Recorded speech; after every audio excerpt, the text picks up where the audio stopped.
So my name is Justin Zilch, and this is my debate for Dr. Elliott's English 101 class at Crafton Hills College. My standpoint is against schools reopening during the COVID-19 pandemic.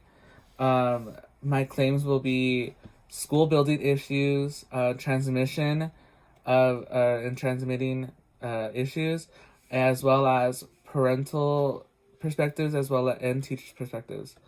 Moving on to the building issues, public health experts state that the highest risk venue is actually in an indoor setting, especially with poor ventilation, and it's actually 19 times higher than if someone was outdoors. Um, Many schools have been correlated with having poor ventilation, especially since a report that had been released from the Government Accountability Office states that 41% of schools need to update their HVAC systems, which is basically air conditioning and like the ventilation of air.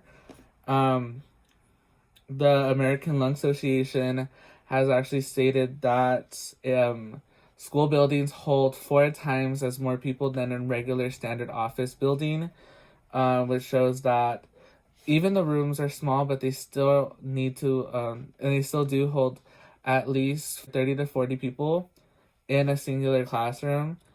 And that doesn't really go with the social distancing guidelines, which is having people 6 feet apart. So it would only limit to like probably 20 if like the most could be in a classroom.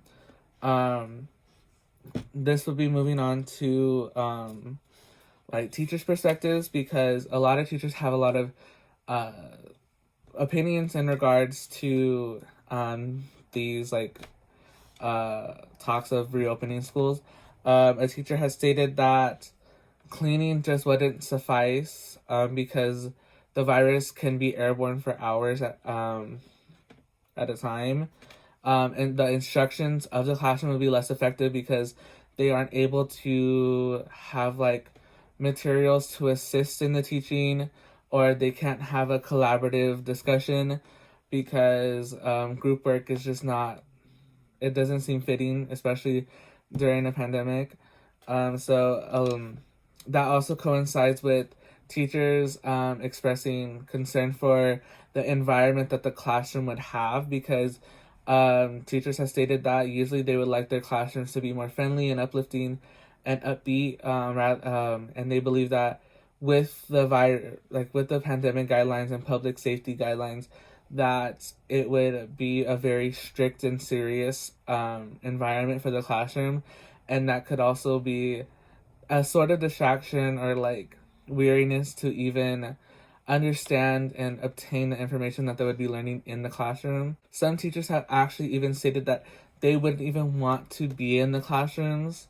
So they're like terrified to return to the classrooms and continue teaching like that.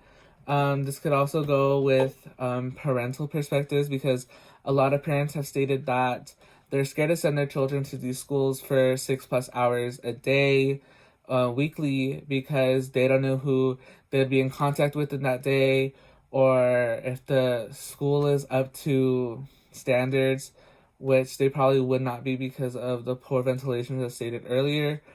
And so, another parental perspective is that they'd be scared to send their children to school because the parents or anybody that lives with them could have health issues that weaken their immune system, or that there could just be older people with weaker immune systems, or there could be newborns with a not fully developed immune system.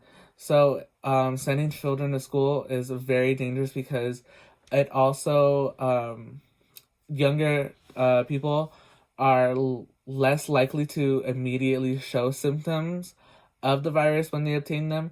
So they wouldn't know until maybe a week or a few days after that they had received the virus. So that would be a few days of them not knowing, and the family just like going with no like guidelines or making sure that no one's sick, so that could affect the anybody that has weaker immune system, health issues, or undeveloped immune systems.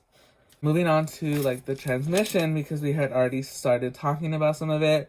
A study in South Korea has shown that children from 10 to 19 are just as likely to obtain and carry the virus just as much as an adult is.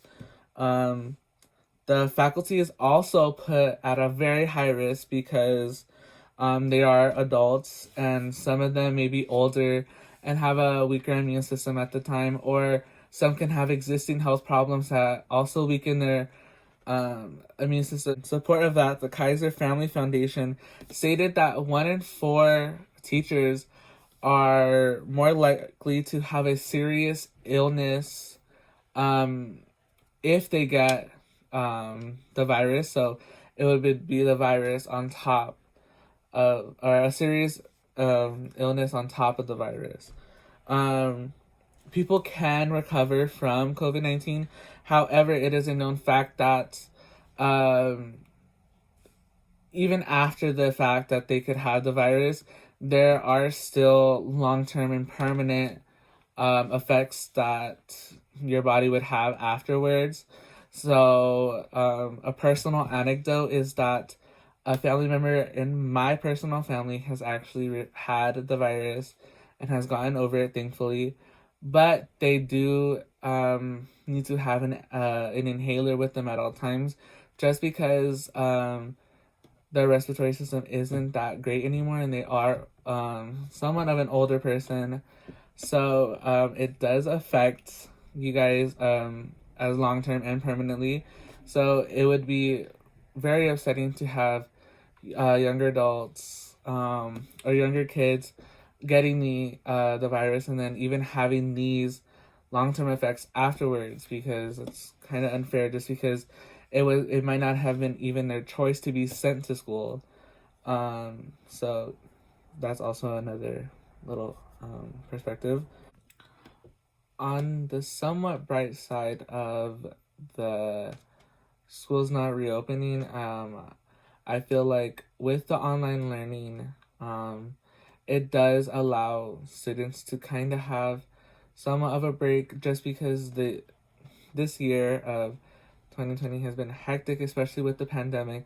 So I believe that the online learning does bring comfort to the students and the faculty, just because they know that they're safe in their homes, and that they don't exactly have to go and risk like their lives essentially just to have their education. The education is important, but I still see like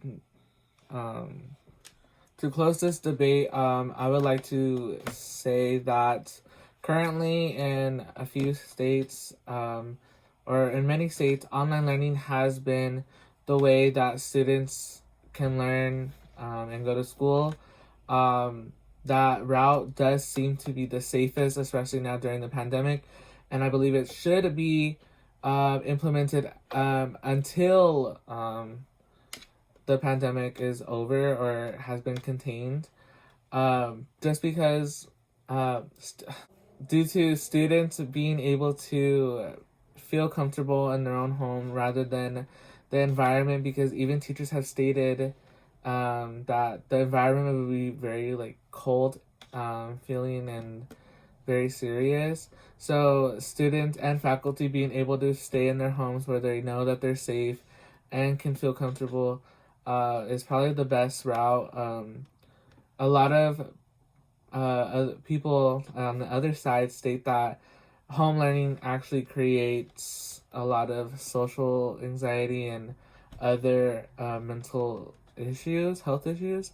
However, I think, especially during now, a lot of paranoia would be in the minds of all the students that would be going to school in person.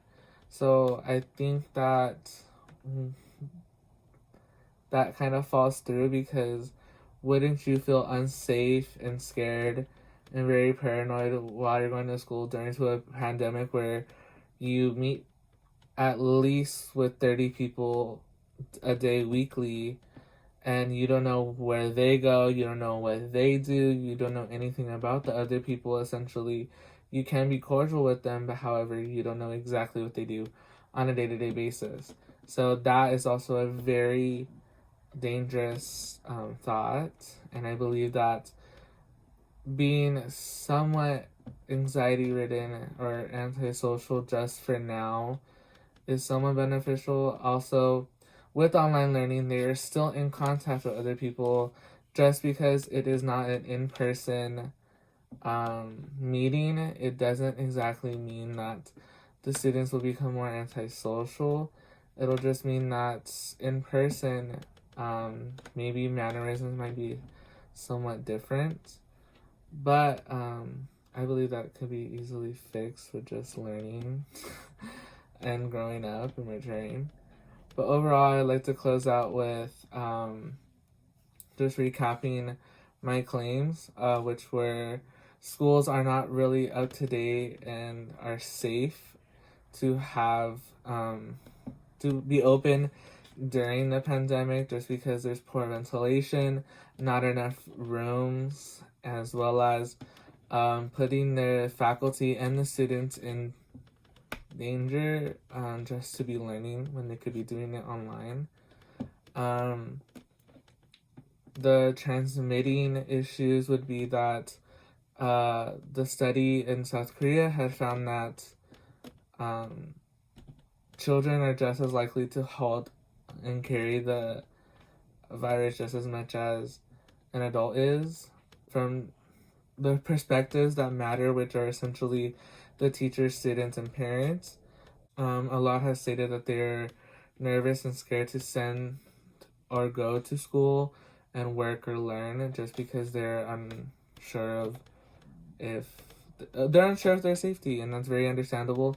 And I think it's very valid, and they should not be forced to like go to school just because it's opening all over again, and that they're somewhat have safety guidelines when they really don't, because there's a lot of reports and a lot of statements that schools aren't really up to date currently. So I believe the online learning is a very good like placeholder for schools to actually figure out everything wrong and come up with a very sturdy and safe plan, and then implementing that, which would allow them to come back after the virus is contained or done with. So yeah, thank you so much.